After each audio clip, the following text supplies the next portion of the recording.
Hey, salut, moi c'est Boka, je suis nouveau sur YouTube. Pense à t'abonner, comme ça on pourra atteindre les 10 abonnés sur YouTube. Et oui, je suis très sérieux. Plein de choses me passionnent, que ce soit les histoires, la philosophie, les faits de société.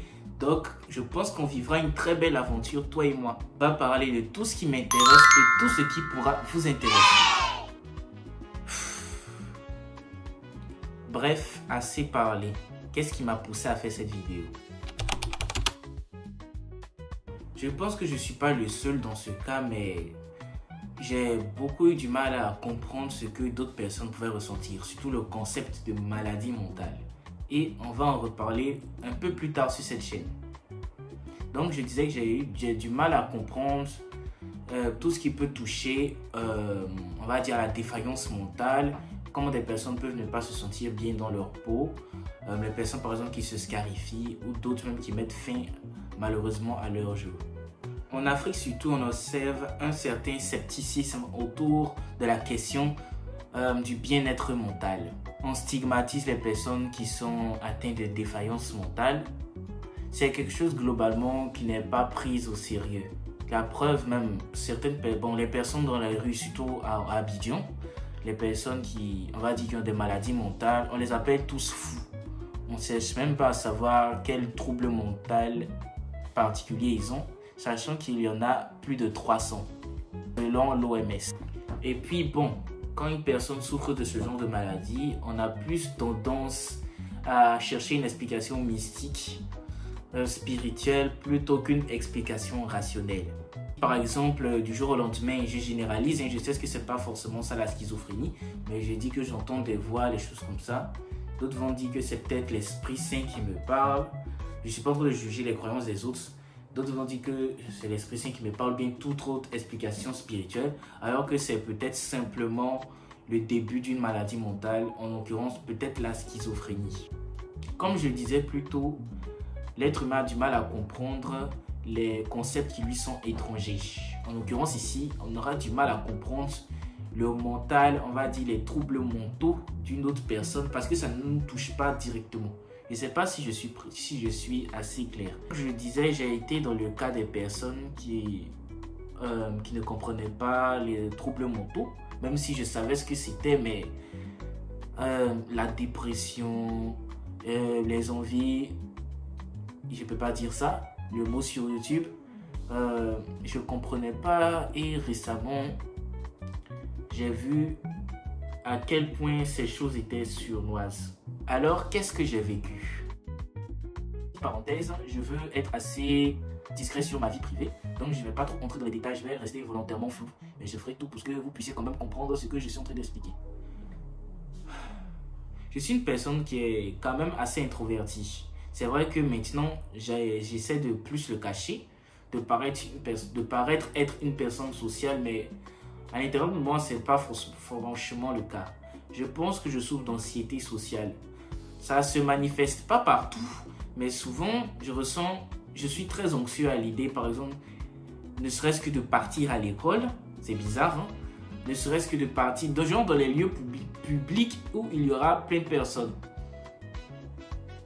Ça me fait peur. Quand tu sais que c'est une anxiété, tu sais que c'est pas quelque chose de rationnel. Mais c'est quand même difficile d'essayer de passer au travers de cela et de faire comme si tout allait bien. En plus d'être un petit asocial, j'ai longtemps eu du mal à aimer la personne que je représentais. Je sais que ça fait un peu cliché de dire ça, mais franchement, j'ai vraiment eu beaucoup du mal à m'aimer, à accepter la personne que j'étais, à comprendre que bon, c'est comme ça et je devrais faire avec. Ça a été vraiment difficile pour moi. J'étais conscient que je ne pouvais pas continuer à vivre avec ces soucis mentaux. Je tiens à préciser que je n'ai pas été diagnostiqué. J'ai pris la décision de les soigner. Comme tout adolescent, je suis parti sur YouTube et j'ai tapé vidéo de développement personnel. Spoiler, ça m'a pas du tout aidé. Au contraire même, j'avais l'impression que je devais me forcer à ressembler à un idéal qui était loin d'être moi. Donc, j'ai très vite abandonné et j'ai pris la décision de me soigner moi-même. D'apprendre moi-même à aimer qui j'étais et à accepter la vie en société. Cette automédication a pris des années. D'ailleurs, elle n'est toujours pas terminée. Mais ça m'a vraiment permis à apprendre à m'aimer, à accepter mes défauts, les erreurs que j'ai commises dans mon passé, à accepter mon corps, qui je représentais, ma personnalité. Et franchement, tout allait bien jusqu'en août 2024.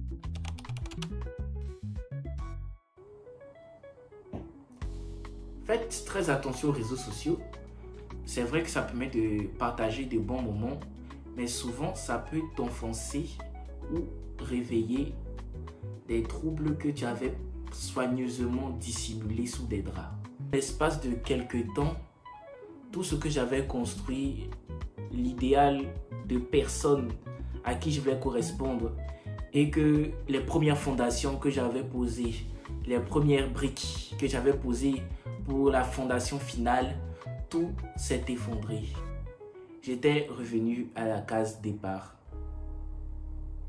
Peut-être encore pire. J'étais tombé plus bas que je l'étais. Est-ce que le traitement que j'avais entamé n'était en fait pas qu'un simple placebo dû au fait que simplement les réseaux sociaux puissent détruire ce que j'avais commencé? C'est ce que je me suis demandé. J'ai recommencé à me détester, à remarquer mes défauts, C'est tellement vicieux en fait.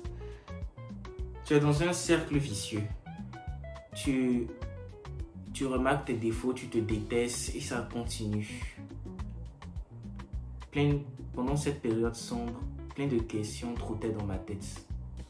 Serais-je un oiseau libre ou un oiseau en cage? Être ou ne pas être, ou plutôt dans mon cas ne plus être. Au moment où je m'enfonçais encore plus, de plus en plus dans cet abysme profond. Et oui, quand vous souffrez, parlez-en. N'ayez pas honte. Il faut en parler. Ça m'a permis d'éviter plein de souffrances. Maintenant, ça va. En fait, je n'ai pas envie que vous voyez de moi une personne qui est trop souffert, mais qui souffre trop. Je vis quand même bien ma vie, mais je voulais juste, dans cette vidéo, que vous compreniez que c'est pas quelque chose d'isolé, que tout le monde peut traverser une période sombre. Voilà, en fait, c'était une sorte de témoignage par rapport à ce que moi j'ai vécu et que je pense que je suis loin d'être le seul à avoir vécu. Je pense que la santé mentale, ça ne devrait pas être un sujet tabou, surtout en Afrique, parce que c'est pas quelque chose qu'on a l'habitude de prendre au sérieux. Partagez cette vidéo. Pourquoi? Parce que je pense que ça peut permettre de sensibiliser un peu sur le sujet de la santé mentale, d'en parler, de briser ce tabou.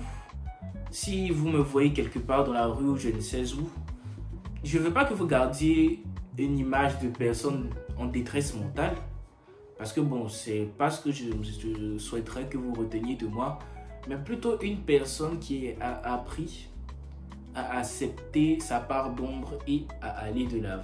N'hésitez pas à raconter votre propre expérience en commentaire, parce que je pense que c'est hyper important. Déjà, ça vous permet de vous soulager. Et ici, on se comprendra et on ne se jugera pas. Parce que bon, je suis loin d'être la meilleure personne qui puisse exister. Encore une fois, merci d'avoir regardé cette vidéo jusqu'ici. Si tu as aimé cette vidéo et que tu penses que tu te sens concerné par ce sujet-là, partage la vidéo à tes amis, à tes proches. Lâche un petit pouce bleu pour m'encourager et abonne-toi. Peut-être que tu seras mon premier abonné afin qu'on puisse atteindre les 10 abonnés. Et oui, je vise la lune. C'était Boka. Bye, bye, bye.